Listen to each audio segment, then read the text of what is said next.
This is Euroscopic, your weekly roundup of what happened, what's happening, and what might happen in and to Europe. In partnership with EU Observer, we bring you insights and reporting from their people on the ground across the European Union and beyond. Plus, interviews with European policymakers and analysts. I'm William Glucroft, a journalist who writes the Germany Substack newsletter called The Schland. And I am Martin Gack. We're coming to you today, Tuesday, June 11th, 2024, from Martin's kitchen table in Berlin. We'll be discussing, of course, the fallout of European elections. Events may have changed by the time you hear this podcast because things are developing rapidly. That's why later on this show, we're going to have a roundtable with 3 EU Observer contributing reporters bringing us their insights from where they are around the EU. So, lots to talk about, lots to break down. Let's get on with it.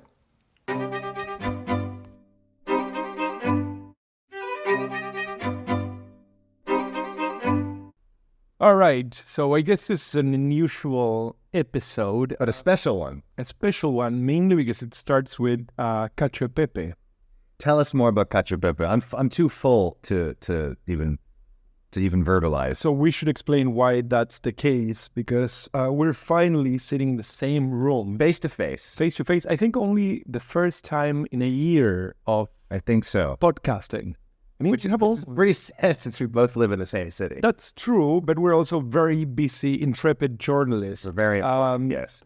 And as it turns out, I thought, great occasion, the collapse of Europe, to actually have a last taste of its greatness. Bit over dramatic, Mark. Okay, fine, but I mean, it was Nothing we haven't seen coming, right? nothing we haven't seen coming. Although you did not expect the cacio pepe, you opened the door. If I'm coming over to your apartment, Martin, I'm expecting something. At least I'm expecting something in the line of cacio pepe. So that's basically. In fact, for the record, for our intrepid audiences, literally I was greeted at the door with not hello, not so good to see you, but cacio pepe. Cacio pepe. That's the first thing I said. I mean, I thought it would produce some excitement. And it did. It is an absolutely fantastic thing. It's essentially just basically four really, but three ingredients: grated cheese, cacio, and sometimes a mix of pecorino and pasta, and pepper, And my belly. and of course, but you need to know how to combine them and in what order. It's all in the proportion. Exactly. So it was. I think it went quite well. An excellent lunch. Then we had a bread pudding with. So full. Yeah. This is like more carbs I get than in a week. Also, I should point out that it's Tuesday, and we had 2 glasses of wine each. Well, we're having cacio pepe. I mean, I think in honor of the future of Europe, I think it's good to eat and drink and have lunch like a European. I do agree. I mean, I think that in some sense, as I was thinking what I was going to cook, I mean, there is always, I don't want to sound too emotional, but I mean, there is always a sense that my first trip to Rome, professionally, I mean, I had been to Rome, but the first time I went to Rome for work, I very specifically looked for a place to eat cacio pepe. So in some sense, my engagement with Europe from a journalistic point of view and cacio pepe are tightly intertwined. And, I mean, now that I feel that Europe is collapsing, I think it's a good way to, say goodbye. I know you think this is over dramatic. It probably is. And that's exactly what brings us here, right? To see how dramatic the situation is and how much wine will we need to survive the next 5 years at European politics. And just to set the scene, we were literally sitting at Martin's beautiful wood kitchen table, which you built this table, I right? built this table. That's right. My therapeutic activity. Right. In his beautiful apartment on the top floor, a kind of place that you don't really find in Berlin anymore, but when you've been here as long as you have, Martin, you get first dibs. Yeah, I mean, you Original dibs. sort of do. Then you cannot leave, but yes. Then you can never leave, right? You're stuck here forever. So it's such a pleasure to be doing this Euroscopic episode, even in light of the collapse of Europe. Exactly. I guess that's going to be the title of I this think episode. there is something quite sad about the fact that we forget how much fun it is to hang out and actually talk to each other face to face and have conversations. We get caught up because we get caught up just in doing the episode every week. Yeah, that's true. I mean, I think that there is something to be said about learning to be succinct and learning to be synthetic in a way that gets a point across. But I think that there is also How to sound authentic by being fake. Yeah, exactly. But there is also, I was going to say, there is great value in rambling and seeing where ideas take you, right? Hey, you're the editor on this, so good luck. There you go. I need to cut this down to an hour. So anyway. And we have 3 great interviews coming up with 3 EU Observer reporters from around Europe later. Do tell us about that, because that's sort of a big part of what we're going to be doing today. That's right. Of course, like everybody who covers European affairs and European news, this episode is about the aftermath, the results, the consequences, the potential impact of European elections that wrapped up on this past Sunday. What is today? Today is Tuesday, June 11th. So we're 2 days out after elections. Election results came out Sunday night into Monday morning. So we, like everyone, are breaking them down. And we'll be talking about them.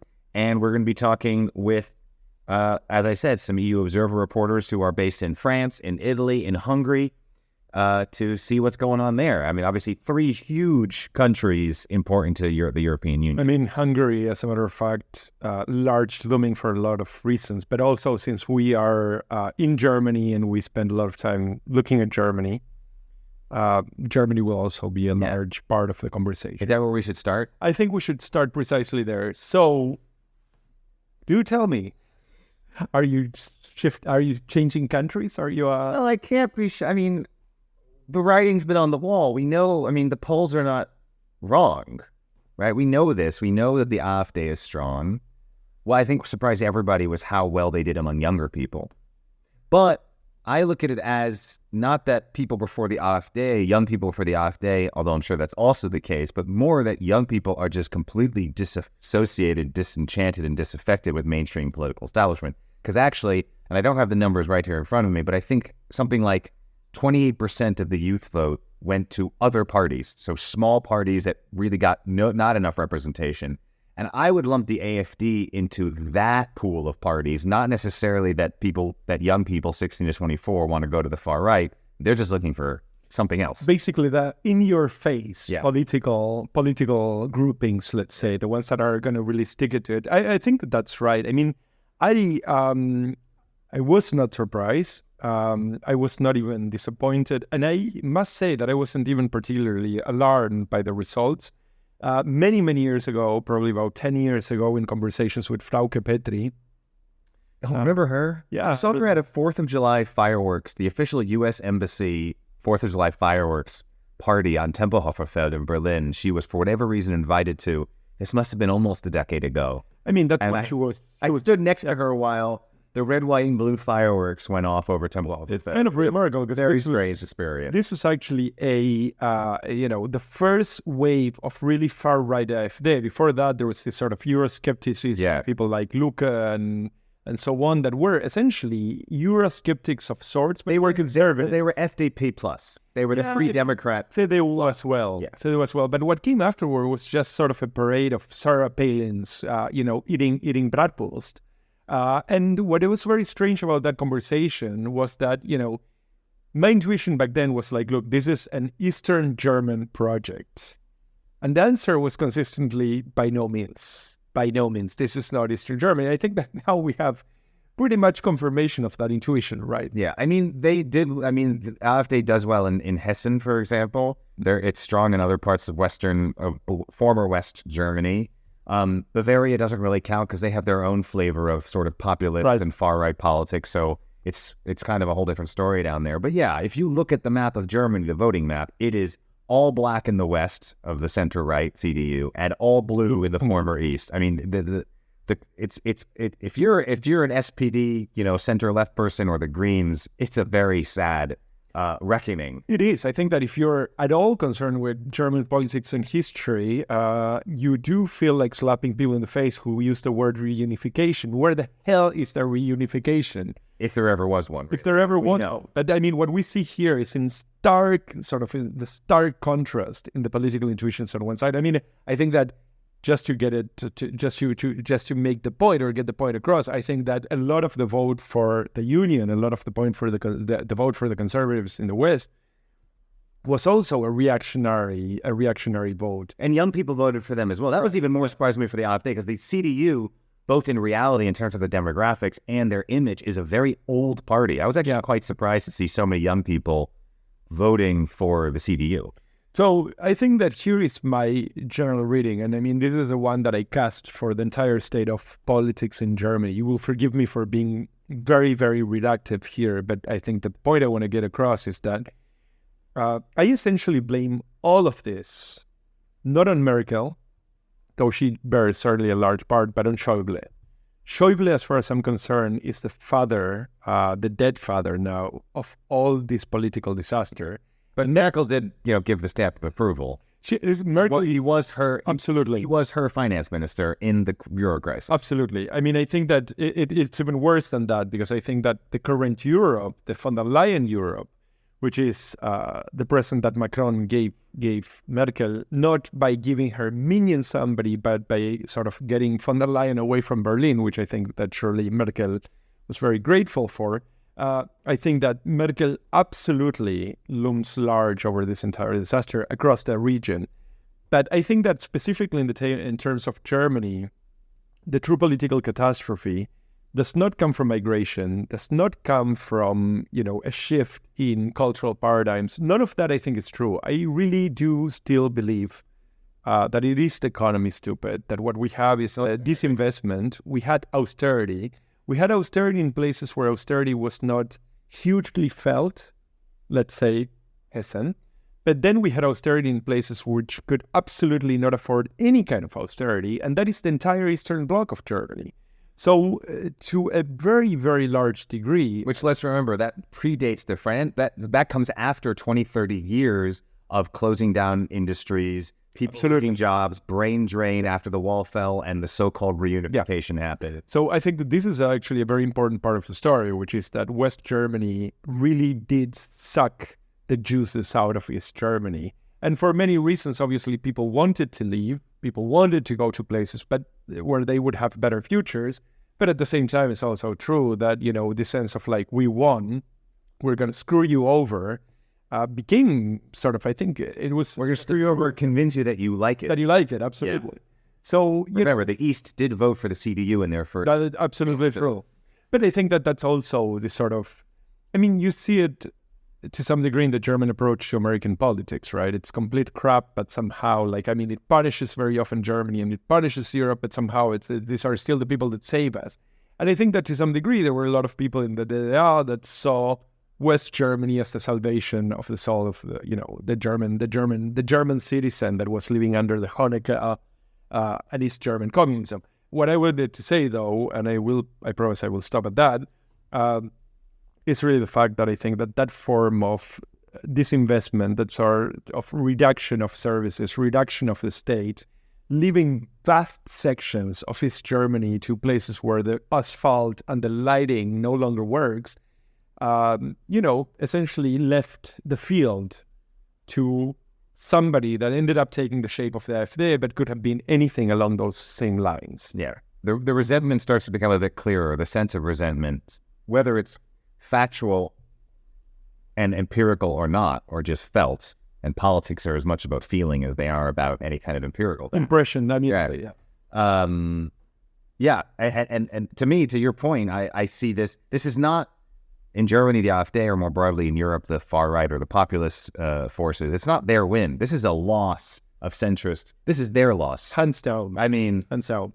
This, if you look at one thing that I found fascinating, I mean, in 2019, in the last European elections, and we saw this also at national level elections around that time, a green wave, right? A surge in environmental and climate awareness that green parties, especially in Germany, but also elsewhere, really profited from. And only 5 years later, that has collapsed. There is no interest in climate, no interest in environment. If you look at the polls, it was had the biggest losses in points, in polling percentages, interest in climate, what drove people to the polls. And you see that, of course, in the reflection in the collapse of green parties.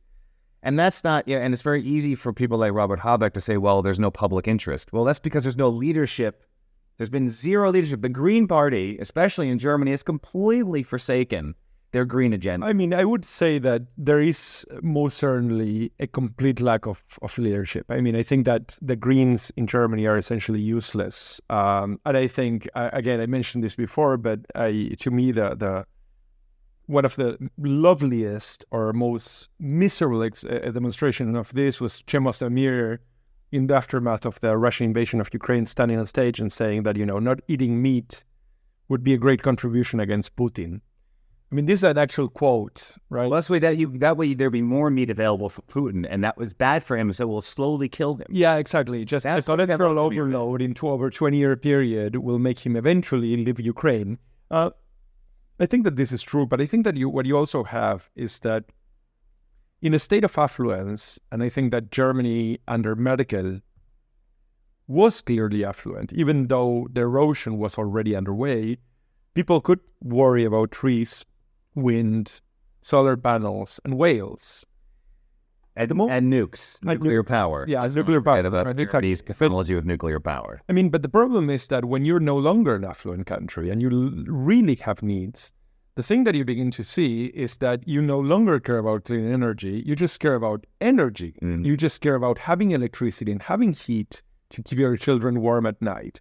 And I think that this is, to me, is the best way to explain why the point you made about this is not a win for the populist right. This is an absolute sort of catastrophic. I think it's really a calamitous, humiliating, embarrassing loss. Yeah, for the left and for sort of the center parties, even if the CDU for now feels that they can capitalize. I think that this is actually very short-sighted. I don't think that this is actually true at all, but we'll get to that later.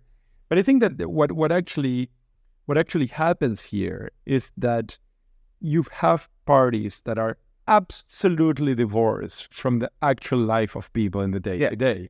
To the extent that anybody that even so much dares to say, yes, we understand that you cannot feed your children, we understand that you cannot find a bed in a hospital, they are populists.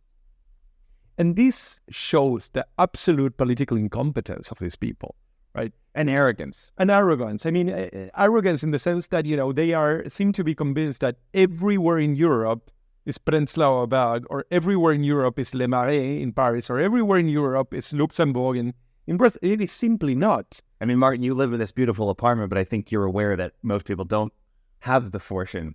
Well, I will say that, I live in this beautiful apartment with, being very exposed for a variety of personal reasons to the very, very hard shifts in German economy. I mean, I think that those of us that float in this very strange freelancer middle class have seen this actually hit us from very, very near. I mean, we have a lot of friends that lost jobs. We have a lot of friends that actually sunk into like unemployment benefits.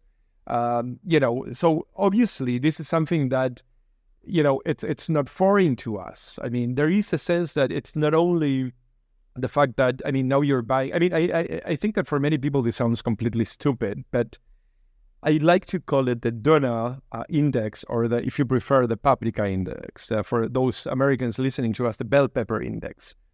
Bell peppers, a pack of 3, went from €1 to almost €3 in the short period between 2019 and 2020, mid-year. The impact on somebody that actually has that as a primary source of food is massive. And the fact that you have sort of the political class sitting around saying, well, the fact that, so here is a story for you, which I will tell very quickly, I promise. I went to Brussels, and usually when I work at the parliament, when I come out, I try to have in the market oysters, because I love oysters, because the market is there, and because it's cheap. So I paid for 6 oysters and a glass of wine, €12. In Brussels, which is a very expensive city. That is the price in Berlin of a kebab and a cola.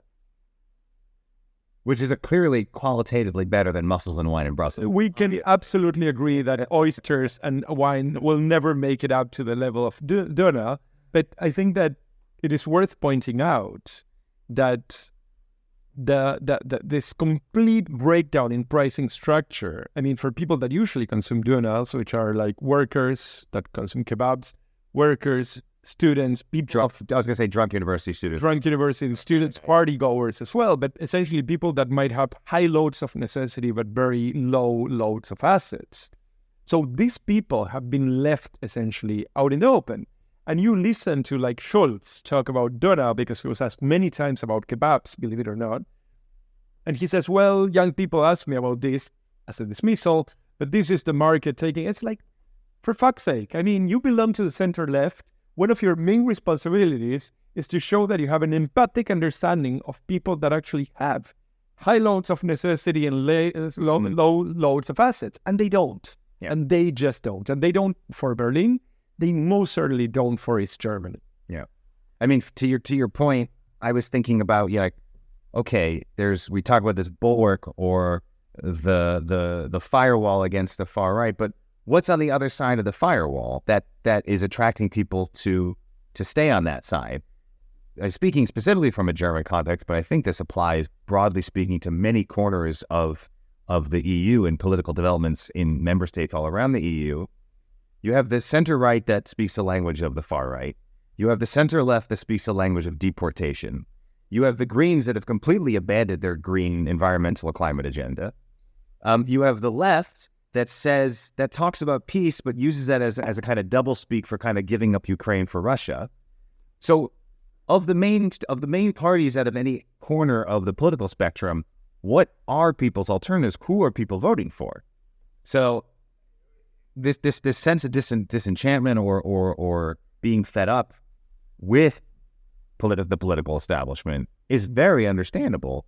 That, to go back to what we were saying at the beginning, whether it's the far right or some other small party on the far left, wherever it might be, people just want to vote to quote that one guy in Texas in the U.S. election, literally anybody else. Yeah, no, I mean, I think you're completely right. I think that we probably can agree. I mean, I assume we absolutely agree that not everybody that voted AfD, that voted Le Pen, or that voted Orban is a Nazi. I mean, many of these people are political orphans that have no home. And that actually many of these reforms that turn, the left essentially into a neoliberal apparatus across the board, because, it starts with Clinton, then you get Blair, then you get Schroeder with his reforms. Then you can see like Zapatero in Spain, you can see Hollande, who is a political father of Macron, with his reforms. You can see this happening literally everywhere. Renzi in Italy, and on and on and on and on. Right. So you have a completely dismantled left and people that essentially have nowhere to go. Right. But this is also the case for the right, that was sort of the populist right, like the center right. I'm not talking about aristocracies. So where do they go? Well, as somebody put it to me in Moldova, and I might have quoted this before, I was in Orhei covering the pro-Putin move in Orhei, and one guy, a taxi driver, said to me, if Hitler were to come through the door and feed your children, you would be a Nazi too. And I think that that's an intuition that I fail to understand how the political machine in Europe does not understand. Or doesn't want to. I mean, the point is, a trove of polling data came out after the election results on Sunday night, and I was looking through a lot of them. And one of the ones that stuck out to me most was, why did you vote? And one of the top reasons that people, at least in Germany, and again, I suspect this applies to many other countries, one of the top reasons people went to vote was social justice and equality, and income equality or income inequality, fairness, this sense of people losing out. But who benefited from that? It wasn't the traditional left or socialist parties. It was the right. I think that says that something is broken. That people believe more in what the right is selling them than what the left is selling. Well, I think that the thing that I find very interesting about this, and I didn't know this piece of data, this is actually really remarkable. It was like top 3. It's remarkable, and to me it's also fantastic in the sense that I like things that confirm my intuitions, as most of us do. But I think that it shows, and the numbers might bear it out, might not. I mean, it would be worth taking a look, but it confirms the sense that the moment you actually can push a project of social protectionism, you can do it with a kind of Catholic universalism, we care about all the poor, or you can do it in a manner that, the Nazis did it, which is we care about the welfare of the German worker. That moment you can capture politics, and people will have the tendency to forget other items within the platform, right? So I think that this to me is very visible in places like PIS Poland, which is no longer there but might come back, or Orban's Hungary, or, conservative projects sort of in different parts of Europe, where what you have is huge subventions for family life. They will give you money if you have children. They will give you money if you stay at home to actually take care of your children. so on and so forth, and so on and so forth. I mean, the AfD was talking about the protection of the German worker, right? This really has obviously also become Bannon's brand, Steve Bannon's brand of like, what did he call it? National protectionism or economic nationalism. That was his term, economic nationalism. I mean, economic nationalism essentially is a social justice, economic justice project. It's just that the people that are protected under that umbrella are those that belong to the nation. Right. And that's something that most of us that have some sort of historical knowledge would not really want to repeat, right? Unfortunately, not everyone realizes that, right? It's very easy how quickly you can jump into bed with absolutely your previous enemies, shall we say. There is something that I like to remind friends. I mean, I think that, the American right that says that Mussolini was a socialist are completely, or that Nazism belonged to the left, I mean, are completely stupid, and they belong to the same club that believes that, North Korea is a democratic country because democratic is in the name. Okay, fine. If that's how you want to go, I suggest you move to North Korea and try. But I think it's also worth reminding people that, in fact, that is the cradle of fascism, that is where the project came out of. Mussolini was indeed a member of the Socialist Party, and he did hang upside down in Piazzale Loreto with Bombaci, who was a founder of Italian communism. And this is not to say that Mussolini belonged to the left. That's not the point, which he didn't. This is to show that there is actually a very strong imbrication. There is a very strong overlapping of social concerns from the extreme right and this extreme left or the left.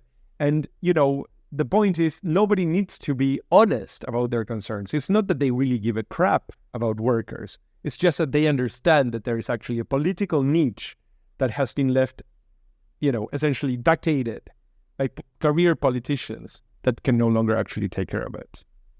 So that was Germany. What was for you the biggest news Sunday night? I think there's two stories you can tell. One is the collapse of Europe, the very pessimistic, dark one, and I think both these stories, by the way, are equally true. It's not great when far right and populist parties, illiberal parties, if I can just use a broad brushstroke there, are essentially taking over the centrist liberal house, right? The very underpinnings, the very values that something like the European Union is based on. When they're scoring in some places 15%, 30%. But I think there's another story as well that, first of all, a lot of, in some countries, center-left and socialist parties were split among multiple parties. So if you added up all of those parties, you actually got to the same or more than far-right and populist parties were getting. In many countries, the vote was split between, let's say, more cuddly EU-friendly parties and the more the less friendly ones. I'm really struggling for what the right terms are, because none of these terms seem to be the right terms for any of these things. So I think that's the slightly more positive one. The question, though, is ultimately, and I think we know the answer, unfortunately, which of these, let's say a socialist party and a right-leaning populist party both get 15%. Who ultimately is Ursula von der Leyen or Ursula von der Leyen Part 2 going to be listening to? And we already know that it's much easier to just lurch to the right. We already know that it's easier to pick up those talking points from the right rather than be listening to voices from elsewhere on the political spectrum. And I think that's, for me, the biggest concern. But the ultimate, for me, the bottom line is I don't think it was the far right takeover that a lot of people were fearing. It's still not great. But it comes down to leadership. I mean, it comes down to a new narrative that I think has been lacking for at least a decade, if not two. I think, the Balkanization of the left is actually a very interesting, and it's a very typical problem, right? I mean, it's very interesting because, in fact, it is to some degree what has permitted this to happen. On the other hand, it's very traditional because the left cannot align its stocks ever in any kind of setup. The right will always be more organized. Or always more organized. Essentially always more disciplined. For me, that's not necessarily a problem, other than in terms of the alternance of power, which I would obviously like to see more of. But I think that the question of leadership is really the big one. For me, the biggest story of Sunday night, I must say, was not the election itself, but was the French aftermath of the election. The dissolution of Parliament, calling for new elections. Yes, that I think was... there is a chance that Macron is playing, 3D, third-dimensional chess, and he's so smart, so brilliant, and so beyond the pale that I really want to believe that, but I have trouble. I'm trying to force myself, because what I have left besides that is complete despondency. I mean, I think it's an act of complete political madness on the one hand, but it's a degree of political irresponsibility, if not just straight out stupidity, that I can hardly grasp. I mean, I think it's, the first feeling after having sort of been a Macron watcher for the last couple of years, decade really, is that this is just another of these completely selfish, completely banal, conceited choices. Like, oh, they don't love me, then I will leave, something like that. It's really also possible that finding out that he is standing on 16% trying to run a country, and that now that 16% is visible to everybody, he simply could not actually stay and do nothing about it, which is what he said, and that is actually possible. But this is not somebody that is well known for his, straightforward, candid, and consistency. So I think that the biggest problem here is that in the dissolution of the Assemblée Nationale, in the dissolution of the Parliament, you could actually see this 40% that is actually split between 30% Rassemblement National, so the Le Pen people, blah, blah, blah, and then the 10% of Reconquête, all these nut jobs from Marie Maréchal and Seymour, member of the tribe like us, lovely guy. I saw him on Thursday, right? At the weekly meetings. Okay, I was not aware. I mean, I think it's half Jew, half Godun. But I don't know. In any case, I mean, there is a pretty good chance that with a 40%, a true wave of far-right voters in France, Macron, who is now saying, or most voices are saying that he would not resign, he would not leave the Élysée, he might actually be forced to do that. And in that case... So a sixth republic? Exactly. Either a sixth republic, but even before the sixth republic is actually fully constituted, and I'm sorry for saying this, but a Brussels, fully urbanized Brussels, which is essentially built up on the axis, on the Meloni-Le Pen axis. For all of those who are dreaming of the first women something, and that is foreign policy, here you have it. I mean, really, this should be thoroughly exciting. Not only the leaders of their countries, but probably the ones that rule over Europe. Of course, because feminists like to run with the Scottishman problem. No true Scotsman would wear a skirt to a concert. These are not feminists. They would not be good representations. But I think that the point is that you would have something that looks really quite terrible politically. Right? I mean, so just to go over it, Meloni would be sitting in Rome, Le Pen would be sitting in Paris. You would have Orban still in Hungary. You would have Wilders now sitting in on the west. Whoever he anoints. Whoever he anoints, but essentially Wilders. And then you have Austria, which loves their far. Exactly, and they have gone far right unabashedly. Unabashedly. There is some kind of relationship between a country's fascist history and the inverse of how little a country's had to cope and deal and accept with that history, and their willingness to vote for far-right parties now. Italy, France, Austria, and Germany were right behind them. Absolutely. I mean, I do think I'm not a huge fan of Freudian anything, but this is the return of the repressed in a fairly sort of, in a big historical art. I mean, it's kind of remarkable. I mean, the issue is that you also have in Germany now, forget the AfD. The AfD is really not the problem in Germany. In what I'm describing, the CDU is a much bigger problem. Because obviously, this is a group under Merz that would be more than happy to break any sanitary cordon, go in bed with the far right. And then, in Spain, you also had a very strong presence of Cacio and the Pepe, which has been flirting with Vox, which is far right. So I have to say, I mean, the continent suddenly is looking like it could really go black.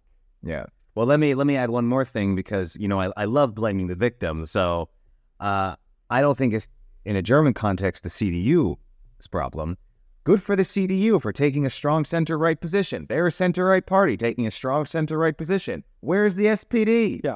It would be fine to have a healthy democratic system is fine if it has a strong center-right position, as long as it has a strong center-left position to balance that out. But as we're discussing today, the SPD and the Greens are not center-left, but they're currently in alliance with the center-left. I couldn't tell you what they are. I really don't know what they are, what they stand for, why anyone should vote for them.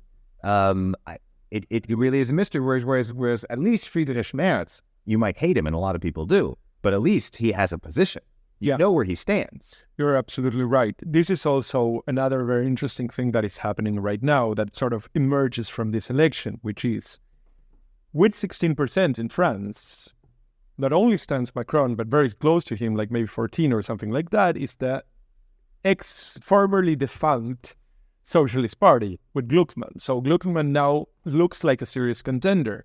And obviously one of the questions there was, in fact, this morning announced a multi-party pact of the left, which would bring people that are truly scared shitless of Marine Le Pen and her people. So it could be the case that the socialists managed to pull back in the part of the right of the communist and the part of the left of En Marche or Renaissance, whatever it's called right now, the Macron people. You have actually an actual socialist party in Spain that has been behaving like a socialist party. So it might also be the case that we see this kind of movement slowly emerging, not so much because people are necessarily committed, but because people are tired, and voters are essentially tired of this sort of, socialist-only name. I think that the Scholz and the German position in relation to Gaza and in relation to sort of economic, ill feelings around Germany in relation to essentially European politics, in relation to Ukraine, has been very telling of a government that simply cannot fight its own ass, with a flashlight and a compass. I mean, it's impossible to know what they are because I don't think that they themselves know what they are. But I think that there is a bit of movement that suggests that there might be a socialist left reconstituting. In France. In France. I mean, in Germany, not for now. In Spain, I think that the credentials of the socialists are fairly well established at this point, whatever one might think about Sanchez. But that movement, at least something is happening there. And remember, the center-left is still which again is different than the socialists, but the center-left is still very strong in Scandinavian countries, which these are not huge countries, but they're by no means small in a European perspective. Indeed. So, I mean, I want to touch quickly on two countries before we wrap, because we still have a large interview roundtable ahead of us, which is Hungary and Italy. So Hungary was interesting because this guy, Peter Magyar, opposition to Orban. We are going to be getting to this in our roundtable. We will be getting to that. He came out with 30%. He did not beat Orban, but he did show such a strong presence that it was reported across Europe as a slap to Orban's face. I mean, obviously, for somebody that has essentially maintained... Slap heard around the world. Around the world, right, exactly. The oversized geopolitical presence of not Hungary, Peter Magyar. Peter Magyar, of course, was an insider from the Orban machine. So politically, I think it's worth saying that for whatever dislike of Orban White might have, this does not seem to represent a major jump. But of course, we're going to be discussing that more coming up with one of our guests. And the other one is Italy, in which Meloni did remarkably well. Very high level of abstention. So people stayed at home. As was the case in parts in the Baltics. I was shocked by how low the voter turnout was in many countries around the EU. Yeah. So and that's also, you could take both ways. How would those people vote if they did vote? Is the far right, are populist forces not as popular and not as strong as as they seem if we could somehow calculate what the non-voting populations would do. Yeah, I mean, I think that's pretty much everybody's hope. On the other hand, one can also say that, well, these people are disenfranchised to the point that they don't even find the AfD or the Le Pen machine or the Giorgia Meloni thing convincing. It's hard to say. I mean, I do tend to think that abstention is essentially an expression of dissatisfaction. But in the case of Italy, I mean, even that dissatisfaction has to be contrasted with the fact that Meloni is still showing very, very strong approval. Well, the economy is good. The economy is doing remarkably well. I mean, even in southern Italy. And that obviously has a lot to do with the fact that, a lot of money circulating in Italy. I mean, they did see a very strong comeback in the post-pandemia period. But I think thanks to EU bond sharing. But this is also quite covering, right? I mean, she does not have an anti-EU position. I mean, she no longer has that. She does not talk that way. What she still has is a completely anti-EU value political and state machine. So, it would be lovely, although we don't have time now, to talk about the intervention of, courts, the intervention of media, the curtailing of rights for, sexual minorities and so on and so forth. I think that this is really, to me, continues to be the thing that gives me most pause, which is this is not the Farage Brexit paradigm. These people are not trying to get out of Europe. These people are trying to capture Europe. And I don't think I think it's not beyond the pale to imagine a Europe that is politically captured by the political granddaughter of Mussolini. And that's a very frightening thought to me. A very, very frightening thought. Let's end on that point. I think that we just came historically full circle. I did. We did. I'm actually wearing gray, but I can buy brown T-shirts or black T-shirts any day. You may be forced to, or at least financially induced to at some point. Either that, or it will be like some sort of shield worn on my chest. We will see. We will see what side of the equation I fall. Well, we're out of cacio pepe. We had more bread pudding, but I couldn't possibly put anything more into me. So I think it's a good time to take a break. And when we come back, we'll have an EU observer roundtable of what happened elsewhere. So that's enough of Martin and me just sitting at his kitchen table chatting about the results of the European elections. Let's broaden things out now and bring in some really good contributing reporters from around the European Union, working hard this week for EU Observer to bring its readers some of the latest from Hungary, from Italy, and from France. We have with us to talk about what the European election results means in those countries and more broadly speaking around the EU. Joining us is Victoria Schaerdult in Budapest, Valentina Saini coming to us from outside Venice. And you heard him last week, Pete Ruig, based in Brussels, but very much covering what's going on in France. So that's next on Euroscopic.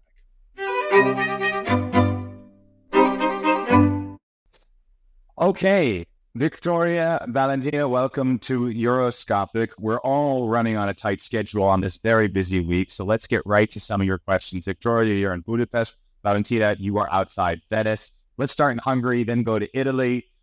We know, we've already seen the results. Give us like the biggest takeaways that you saw in European elections in your country this week, starting with Victoria in Budapest.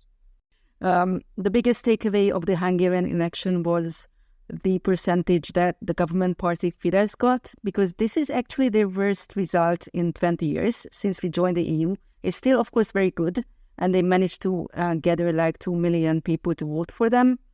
But considering that they sort of launched a full-blown campaign in the last week before the elections, this is not considered a big result, and they lost 2 seats. So that means that they can only send 11 MEPs to the European Parliament, which is, for Fidesz, it's considered a loss. The other big takeaway is the big gain for the absolutely newcomer PiSA party, which was only founded in February, and they still managed to send 7 MEPs to parliament. So that should be like a big surprise of the election. And of course, all the other opposition parties have lost many seats, and 2 of them actually fell out of parliament, and they cannot send any MEPs. Victoria, I wanted to ask you, I mean, Magyar is essentially in the same league to a large degree as Fidesz. So I met up with him actually in the far east of the country a couple of weeks ago. And he still talks about Orban as a hero of democracy. I mean, which of course he was 30 years ago. But he said this out loud, which I think he seemed very reticent to really offer an ideological criticism of Orban, although he's very happy offering a political criticism of Orban. Where do you see him following in the European context? How do you think he will play out in Brussels? That's actually very difficult to see because he doesn't even have a program for the European Parliament, and we don't even know his MEPs. I mean, like we do know their names, but they haven't really introduced themselves to the public. So what we know of Magyar is that he's been a member of Fidesz circles. So politically, yes, you're right. He's quite close to the right-wing ideology of Orban, though he is presenting himself as a challenger to the prime minister. So they don't necessarily align in many cases. But for example, considering the rule of law mechanism, he said that these sums and this money was taken away from Hungary unfairly. So I think we might be in for a few surprises. And of course, it's important to mention that on Friday, Manfred Weber is going to visit Hungary, and they're going to probably join the European People's Party in a few days.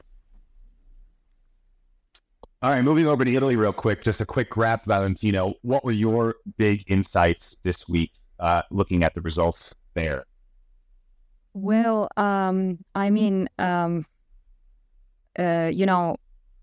if we look at the percentage, the party led by Prime Minister Giorgia Meloni, Fratelli d'Italia, came out as the leading party, and you know that. At the same time, however, and this is also due to low turnout, which was another aspect of this election, and I'll talk about this in a minute, Fratelli d'Italia lost more than 500,000 votes, if you look at the figures, compared to 2022 elections, which cannot be said for the main opposition party, Partito Democratico, which actually obtained 5% more than in the 2022 general election in Italy. So this was a surprise. And of course, Partito Democratico Secretary Elly Schlein is really, emphasizing this aspect. Of course, turnout was at record low, with less than 50% of eligible voters going to the polls. I must say that, participation in European elections in Italy has been declining since 1979, when the first vote took place. They are perceived as less important elections than local elections. Actually, many Italians consider their local dimension much more important than the European one. And, before this election, I spoke to really many people, entrepreneurs, freelance professionals, managers, university students, blue collars, and all of them told me that the election campaign had been absolutely lacking, that it was very hard for them to, have an idea of what all the parties were actually planning to do once they were elected in the European Parliament. And many told me that they really had a hard time deciding which party to vote. One manager actually told me that he would go and vote for the mayor of his municipality, and the vote was at the same day of the European election. For the first time, he would not vote for the European Parliament because he actually did not like any of the parties running. Valentina, let me ask you, because obviously with the possibility of a right-wing alignment in Brussels, the kingmaker, or queenmaker rather, has become now Giorgia Meloni. There was an absolutely lovely headline today in Politico, which I was alerted to it by William here, which was, 6 lame ducks and Giorgia Meloni. I would have personally changed that copy to 6 lame ducks and 1 melon, because I think if you already have the word there, why not to use it? But what do you see her role being as we move into, essentially, into the Brussels sphere? Well, Martin, as you said, there is no doubt that Meloni wants to play her cards right in order to have a decisive role in the next European Parliament. Now, there are, of course, no certainties at the moment, but it seems likely that Meloni will decide to, support a new term for Ursula von der Leyen. Relations between the two have actually somewhat deteriorated in recent months. But, Meloni is very good at building good personal relationships, always has been. And this certainly is one of the elements of her success and her successful, at least for now, political career. Now, if we look at the seats of the ECR, the group where, Fratelli d'Italia, which is now the third largest party in the European Parliament seats, plus those of the far-right Italian party Lega and those of Forza Italia, which are the two, parties in the coalition actually currently governing Italy, Giorgia Meloni could come to control or at least influence 89 seats in the European Parliament and be decisive not only for the von der Leyen re-election, but also for shaping the new balance of power in the EU. And the thing is, in recent weeks, Meloni has also been bonding with Marine Le Pen, whose national rally sits in identity and democracy with the Lega, Matteo Salvini's far-right party. So historically, Le Pen's man in Italy has always been Matteo Salvini. But we all know about the diabolisation strategy of national rally. And the French right is mentioning more and more often the Meloni government in Italy as an example to follow also in France. So Meloni is like a poster child for Europe's right-wing parties right now. And there are rumors, but of course these are only rumors, of at least one telephone conversation between Meloni and Le Pen.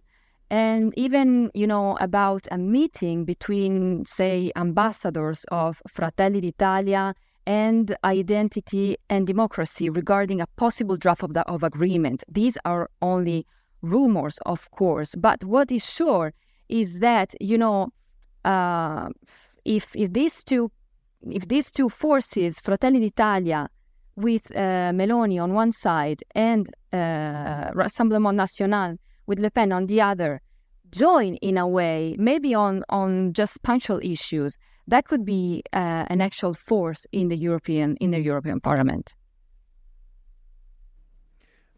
So let me move to Pete and ask him also the big picture around France, which is what you'd been covering, which it turned out at the end of the day that it was a big story in the elections. I mean, everybody thought that, things were already bad enough by 7 p.m. on Sunday, and then Macron just exploded in the usual Macronist way. So, Pete, the stage is yours.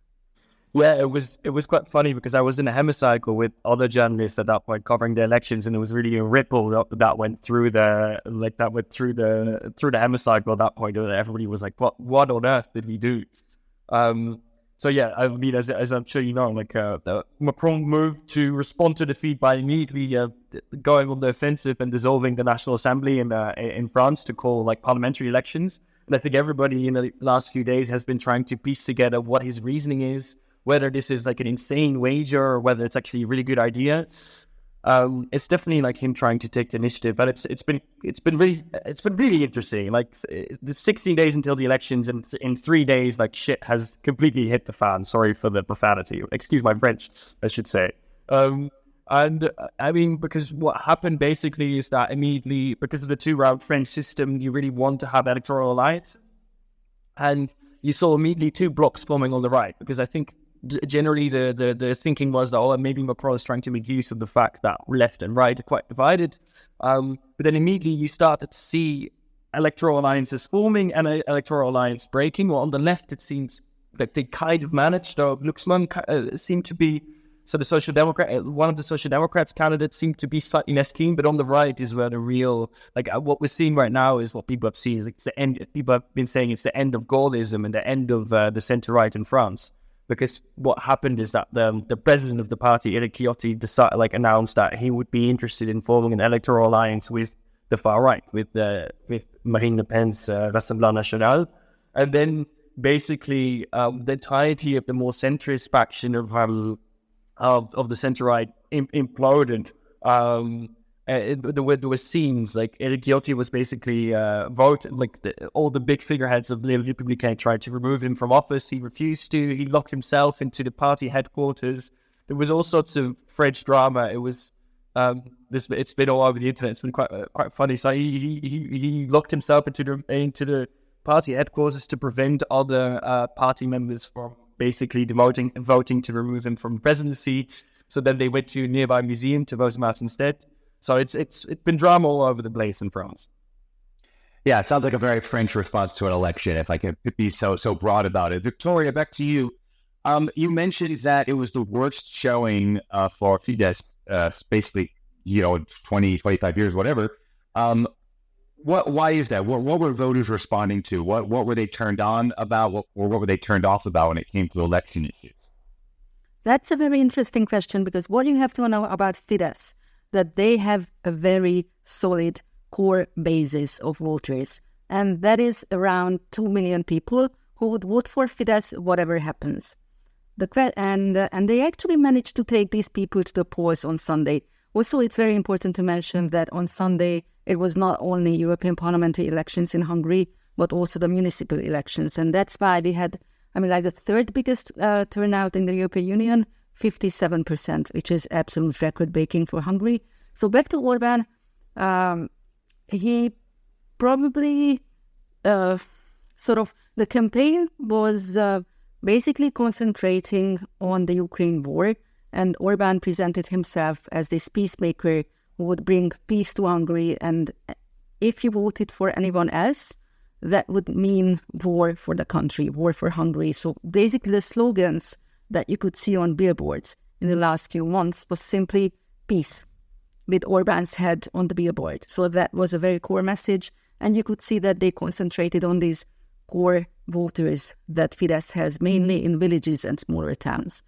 Now the thing is that he miscalculated the appearance of Péter Magyar, who certainly was more dangerous to the opposition, but as the opposition has been fragmented in Hungary for a long time, and with all the different small parties or bigger parties, they couldn't bring themselves up to the level of support Fidesz has. Now that Péter Magyar, who is really considered a challenger to Orbán by many, and has raised hopes in Hungarian society that there would be some kind of change after 14 years of Fidesz rule, now it is it can mean big trouble for Orbán in the next 2 years until the next parliamentary election in Hungary. So I think that's where he miscalculated a bit. Valentina, do you think that Meloni would be willing to bring Orbán in from the cold? Do you think that... What are the chances of Meloni really bringing Orbán into the ACR? And then just let me fold the second one into that, because I think it belongs to that one, which is, what do you think she's going to ask from von der Leyen in order to grant her the crown again? Okay, that's a tough question. Thank you for that, Martin. I think we have to, about Orbán, as I said earlier, we cannot be sure about anything right now. Everything's very fast moving. But what is definitely sure is that Meloni is now, she really wants to play her cards to get the most out of this result. And we have to look at two levels here about what she wants. One is what she tells her voters and Italians in general that she wants from Europe. And the other is what she really wants. Of course, these two levels coincide at various points. But what she says openly is that she wants Italy to be more listened to in Europe, and for Europe to focus on the big issues, the issues on which the member states cannot deal with on their own. Her top priorities are certainly the borders, therefore the fight against irregular immigration, a greater focus on the Mediterranean and Africa. She wants to, energy is another top priority for her. She wants to turn Italy into an energy hub in the Mediterranean, able to import clean energy from North Africa and the Balkans, and then redistribute it into Europe. And she does not like the Green Deal. So, I mean, and she is not committed to environmental issues or the fight against climate change. What she might want from von der Leyen is to get she could guarantee her support for her on condition that she gets a vice presidency with a relevant economic portfolio, or the High Representative for Foreign Affairs, plus a vice presidency in the European Parliament. So I think these might be, also Italian media, they are reporting here that this is like the stake that they are seeing for her, that she is trying to get this. Pete, let's bring you back in. You were mentioning this question that everyone's asking: is this insanity on Macron's part, or is this some kind of fifth-dimensional chess move? That seems to be what everyone is debating.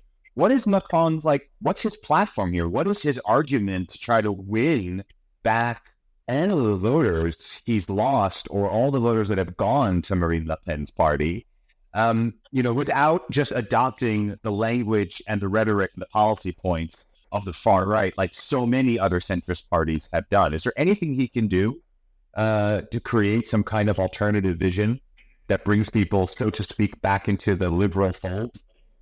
I think it's definitely not an attempt to bring back Le Pen's voter. So I think that's really, really clear what's going on here. I think that what Macron is trying to do is maybe a playbook that you've seen in multiple places to not necessarily defeat, but at least resist the far right, is to kind of cast himself as the only viable alternative. So I think in a way, this move, and in that sense, it's been relatively successful. So the implosion by Les Républicains means that there's no other alternative on the center right? There's no other alternative apart from Macron. The center right now, Les Républicains, has basically imploded. And I think he will try to do the same with the left, and hope that basically there can be a classic kind of Republican coalition that basically places the Macronist against the far right. I think that's the tactic here, and in that sense, it seems to be working to some degree by the fact that the center right is now not functioned. But I think that's also immediately the weak point of this strategy, is that it's in no way, I think, going to win back any voters that went to Le Pen. And I think this is also the criticism that the far left has, for example, right? That they try to present themselves as the only party that can communicate and channel the frustration that move people towards the far right. So I think that's the way to see it. And that's definitely not about winning back voters, but by trying to kind of unify resistance against the far right. Let me ask you the €1,000,000 question, which is, if he actually has a really, really bad showing the end of June, do you think he will resign, and then we're all of a sudden going to see a sort of Le Pen, Wilders, Meloni axis emerging in Brussels? So he himself has said he won't resign. So he's committed to not resigning whatever happens. I think resigning, some people suggest he might, because if he resigns, he can run again.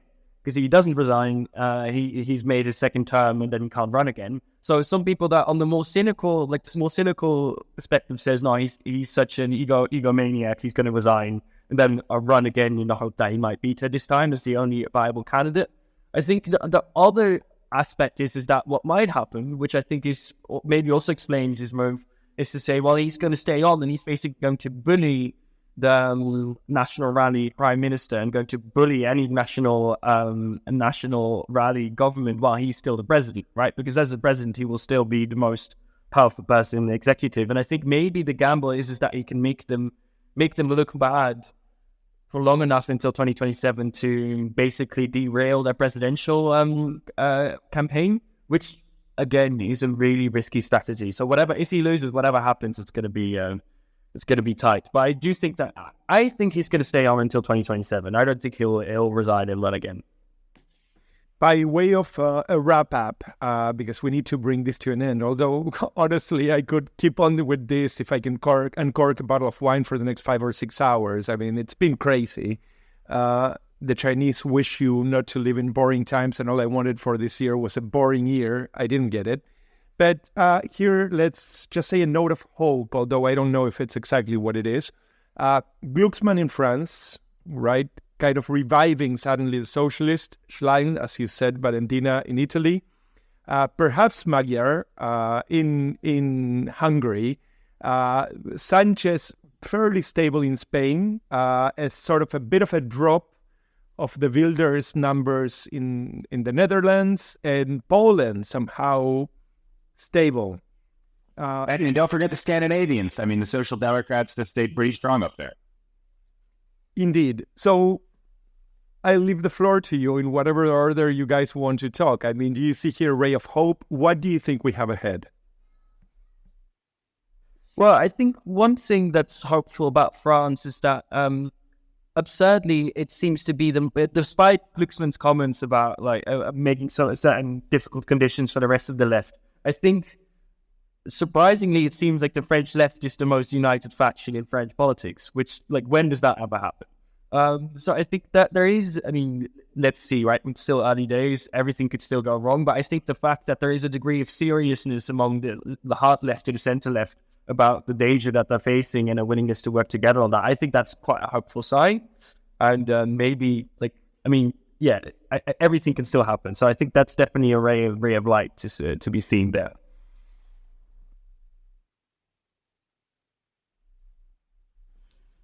Well, hopeful or not, I don't know. But at least after 14 years of just the same political system in Hungary, with Fidesz having 2/3 majority, with all these different opposition parties not being able to sort of win or at least get some amount of power in the Hungarian parliament, finally something that is happening. So we don't know where it leads us. And as I said, we still have 2 years till the parliamentary elections. But there is this newcomer, there is hope in society, and I think there's hope in me that there's actually going to be a very interesting political 2 years for us Hungarians. Valentina? Yeah, I would like to say that, the Partito Democratico has not been the only left-wing force in Italy that got a good result from this election. There was also an exploit of Alleanza Verdi Sinistra, which is an alliance between the small Italian Green Party and another small left-wing party. They obtained 6.7% of the vote, and this is huge for them. They doubled their result in the 2022 elections. There is also something at the national level that Meloni needs to be, careful about, because if there is something else that we saw in this election, and it is that her support is somewhat eroding in the south and in southern Italy and in the islands because of her support to the reform of the so-called autonomia differenziata, which is also known as Calderoli law. I reported on it for EU Observer a few months ago.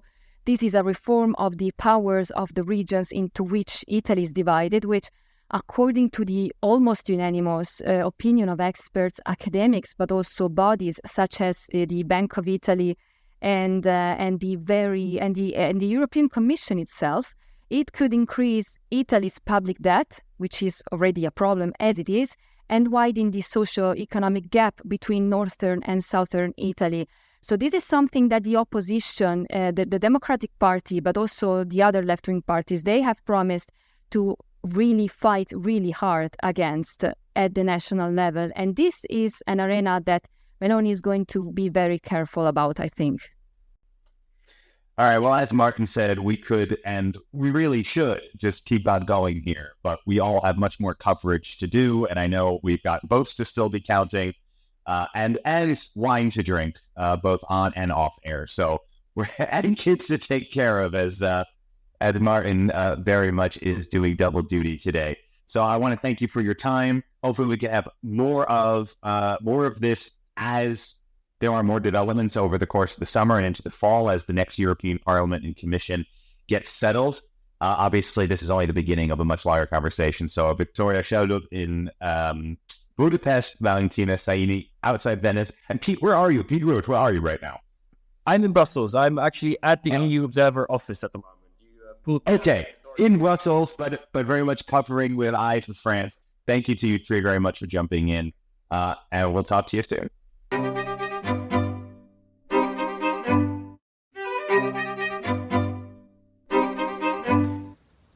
That's it for this week's Euroscopic, written by us, produced by us, and edited by Martin. You can catch us every week either at our Substack, euroscopic.substack.com, or on euobserver.com. We'd love to hear from you, so be sure to subscribe and share your thoughts. Many thanks to our EU Observer contributing reporters for joining us today in what has been, for sure, a busy and tiring week. Till next time, I'm William Glucroft. And I am Martin Gag. Thanks for listening.